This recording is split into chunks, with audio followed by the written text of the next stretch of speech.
Assalamualaikum warahmatullahi wabarakatuh.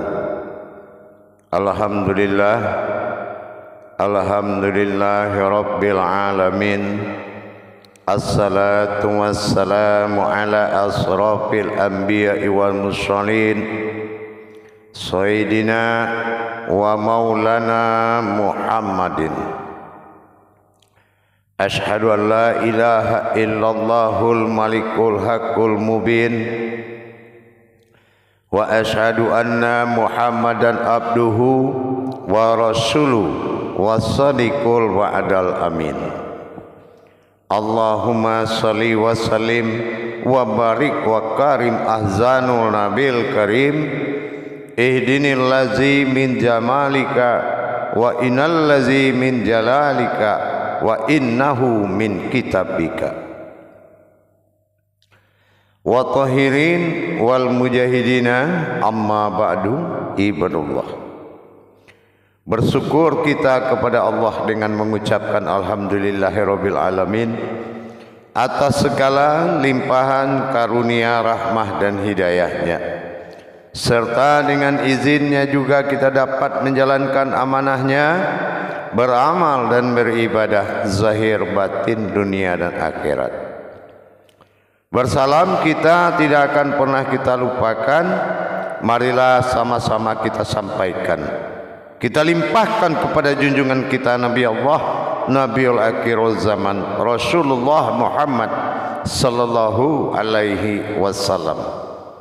Atasnya kalimahnya kita kalamkan dengan membacakan Allahumma sholli ala sayyidina Muhammad wa ala alihi sayyidina Muhammad. Jamaah, bertemu lagi dengan saya Guru Mursyid Syekh Nur Muhammad Buya Irwan Maulana Al-Khalidi, tentunya dalam makom majelis zikir Ma'rifatullah, dalam tayangan YouTube Buya Pasaman Timur, kupas tuntas ilmu hakikat amal ibadah.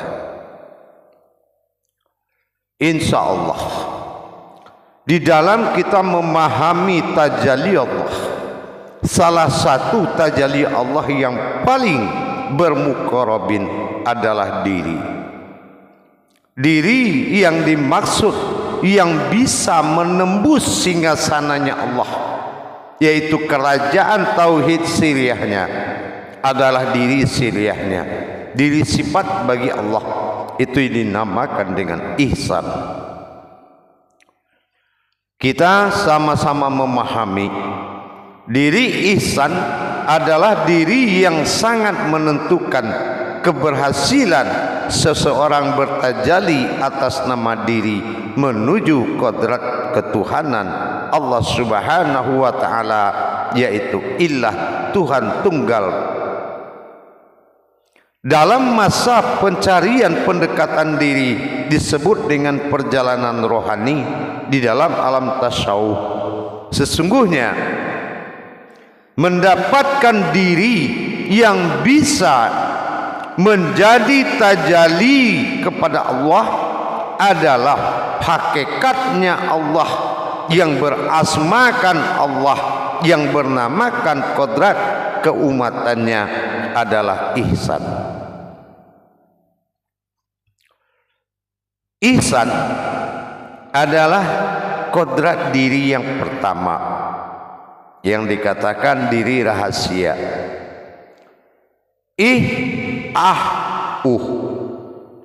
Ada 3 kodrat tajalli diri, yang mana tajalli zatnya Allah dalam makom rohani,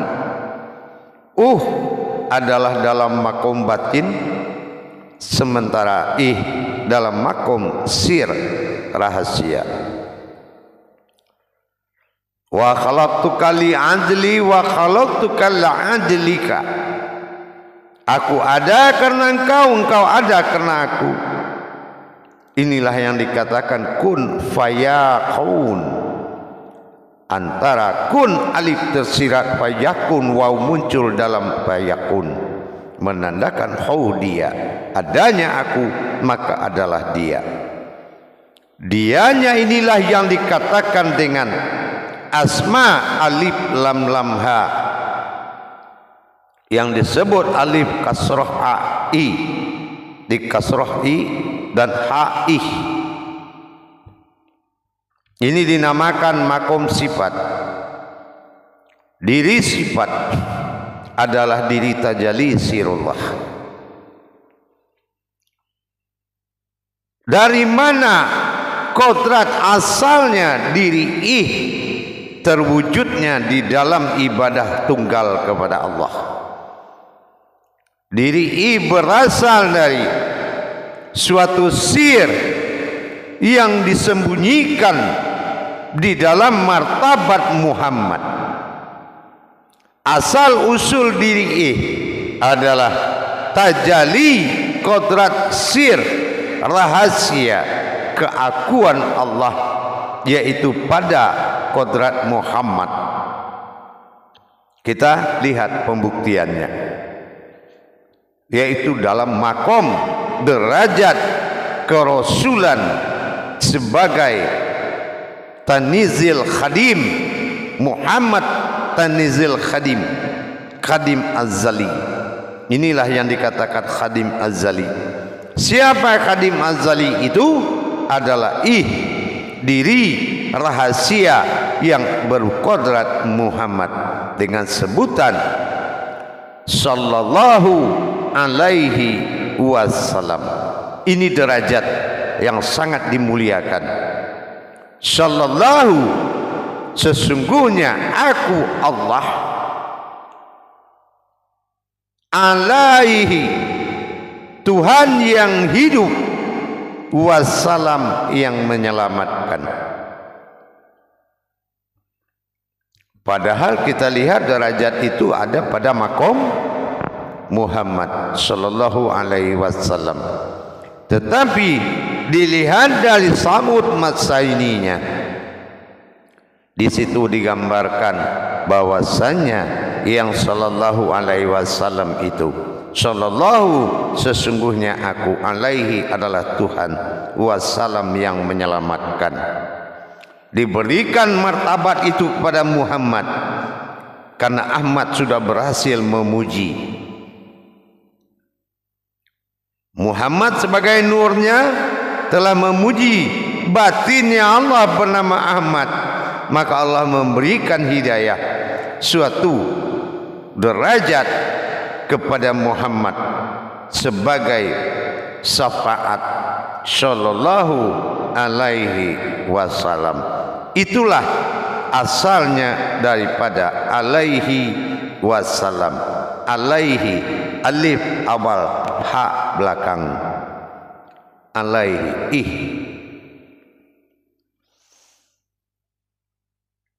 itu yang dikatakan ta'ala. Allah adalah Tuhan, ilah juga Tuhan, karena ada to menjadilah ibadah abtar wujudnya, asmanya adalah Allah. Inilah diri I. Maka untuk menembus perjalanan tajalli tersebut, maka dikatakan, dihimbau, wa an ya'buduna hadza siratum mustaqim. Bagaimana cara menyembahmu? Bukan menyembah dari jauh atau dari dekat. Terus bagaimana syaratnya? Seperti apa ya Allah? Ihdinas siratal mustaqim. Din, perjalankan nas, manusia, sirat, kepada jalan tersirat, yaitu alif satu, mutakin, pada derajat diri. Hanya ihdinas, ihdiri din adalah tajalli nas manusia. Mana diri hakikat manusia yang bertajalli sirat, di jalan tersirat, hanya adalah mutakin, adalah alif yang tidak ragu-ragu. Orang yang belum berdiri alif pada dirinya, maka dia belum mendapatkan diri yang bisa menempuh sirat, jalan tersirat, yaitu jalan yang sangat halus, Jalan tersirat adalah jalan yang sangat halus, yang mana fatwa ini dikeluarkan oleh para ulama masa lalu dengan kata seperti rambut dibelah 7. Nah, ini menandakan siratal lazi na'amta alaihim. Dia membuang, menyingkirkan kemanusiaan dan menghadirkan diri yang bertuhan, diri ketuhanan. Tuhan bertajalli pada sebuah diri, yaitu diri rahasia. Itulah asal usulnya diri yang dimaksud. Makanya untuk menembus solat dibutuhkan diri ihram, ya. Itu diri yang dibutuhkan di dalam melaksanakan tajalli kepada Allah. Jamaah yang dirahmati Allah, berbeda dengan diri zat. Nah, ini kodratnya adalah Muhammad, zat Allah, rohani bagi diri. Ini adalah gerakan fi'il Allah kepada Muhammad. Dalam hal ini, setelah kita memahami sesungguhnya diri ihsan itu adalah diri yang bersembunyi, kehambaan Allah dalam asmanya. Seperti yang pernah kita bilang, kalau asma Allah itu adalah bisa menghadirkan diri dan Tuhan dalam satu kata Allah melalui tajalli batin sirullah dalam Allahu, Allahi. Maka di dalam menghadirkan diri tersirat dinamakan ihsan. Seperti yang pernah kita sampaikan, ihsan itu ada di balik tulisan Allah yang menjadi tajalli hamba. Karena dalam kata hamba harus bisa menerangkan dua jiwa, Allah dan umat. Siapa engkau? Hamba Allah. Siapa engkau? Hamba Allah. Sama jawabannya dari satu kalam. Inilah ihsan, diri yang sangat rahasia, diri sir, bermartabat batin. Martabatnya batin, bukan usulnya batin, tapi martabatnya yang batin. Jamaah yang dirahmati Allah rahimakumullah. Jadi kalau kita sudah memahami bahwasan ihsan ini berasal dari kodrat sir sallallahu alaihi wasallam, pernyataan Allah tapi asmanya pada Muhammad. Pernyataannya Allah, sallallahu, sesungguhnya aku Allah, alaihi Tuhan, wasallam yang menyelamatkan. Ternyata kodratnya Muhammad.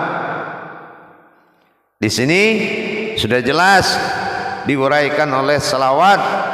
Allahumma, sungguhnya aku Allah, Allahu, aku Allah, Sayyidina, dan aku adalah Muhammad. Nah, ini dia. Aku ingin dipanggil Allah, Allah ingin dipanggil Muhammad dalam mawujud Adam. Jelas sekali tajallinya. Sehingga kita harus bisa menatap kodrat diri halus seperti kosong ini. Begitulah derajat kodratnya yang harus ada dalam pandangan mata batin kita. Di situ kita akan mendapatkan zat Allah yang dikatakan sifat am, makanya dikatakan alam. Yang kita lihat itu adalah al-am, alam, alam batin. Jadi al-am, alam, alam batin. Ya, nah itu alam batin yang kita lihat itu namanya yaitu zat karajiah. Nah, disinilah di zat karajiah itu kita akan melihat sesuatu yang berdiri di dalamnya nanti. Yang jelas bahwasan yang dikatakan Allah di dalam diri itu adalah ihsan punya diri. Nah, di dalam ihsan inilah baru terungkap siapa yang terlihat nanti.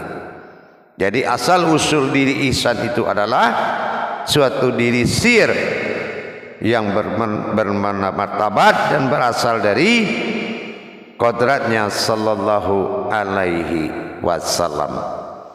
Jadi inilah syafaat yang sebenarnya yang diserahkan kepada Rasulullah, yaitu menyelamatkan umat. Inilah warisan yang kita jalankan sampai sekarang, menyambung kepada marwah penyelamatan umat. Jadi orang yang ingin belajar kepada mukharabinnya Allah, bagaimana mendekat dan mendirikan suatu kodrat maujudnya Allah pada diri. Bermukharabin adalah menjadi satu dengan Allah, sehingga dalam kehidupan ganda yang terjadi, yaitu dua jiwa hidup dalam satu tubuh. Maka untuk mendapatkan itu harus melalui ungkayan pengajian, ungkayan kajian. Tidak boleh berbahasa jahiliyah. Ini Allah. Nah, itu tidak boleh. Tapi menjawabnya harus dengan paparan kajian, yaitu paparan tajalli. Bukan sejarah, tapi paparan tajalinya. Inilah yang menjadi pegangan umat yang dimarwahkan oleh Allah ke dalam diri kita. Tidak bisa kita pintar-pintar langsung bisa bicara, tidak. Tumbuh dulu dengan benar, berbuah dulu dengan benar, menghasilkan dengan benar. Hayat Allah ada kajian dalam diri, insya Allah. Maka alamaul bayan, Allah akan mengajar kita cara berbicara dan cara membicarakan. Kenapa? Karena bidahlihi marifatul haq fil ilmi. Dalilku adalah dasar kebenaran sebuah ilmu. Inilah yang menjadi tujuan kita. Bukan hanya bisa, tetapi harus tahu dan mengerti. Jamaah yang dirahmati Allah rahimakumullah, insya Allah mudah-mudahan dengan kita memahami satu demi satu, tahap demi tahap tajalli tauhid diri kepada Allah, insya Allah tinggal kita mengikuti iman kita. Sami'na wa ta'na, itu yang penting. Tidak ada orang hebat di mata Allah gugur hebatnya, orang kuat di mata Allah gugur kuatnya. Semua kelebihan manusia gugur di depan Allah. Tetapi yang diterima Allah adalah ketundukan dan kepatuhan kita di dalam menjalankan amanahnya. Karena amanah inilah yang jadi sasaran utama. Ya ayyuhallazina amanu. Amanu, imanu. Imanu itu adalah amanah. Aminun, aman. Berarti orang yang percaya kepada amanahku, maka amanlah dia. InsyaAllah mudah-mudahan kita lebih paham lagi asal usul daripada sebuah diri ihsan yang berasal dari wahyunya Allah kepada syafaat Rasulullah. Inilah diri yang syafaat, yaitu sallallahu alaihi wasallam, yaitu diri ihsan yang ada di dalam kalimat alif lam lam ha untuk kehambaannya, untuk hamba dirinya. Wujudnya akan muncul setelah kehambaannya. InsyaAllah mudah-mudahan jamaah bermanfaat dan bisa menambah ketawakalan kita di dalam mengamalkan ma'rifatullah kepada Allah. InsyaAllah hati-hati belajar ma'rifatullah. Ingat,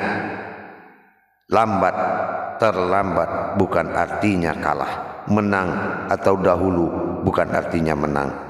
Tapi kesabaran dan kecintaan hatimu kepada Allah, itulah yang menentukan terbuka hijabnya kepada Allah. Barakallahu ya karim. Assalamualaikum warahmatullahi wabarakatuh.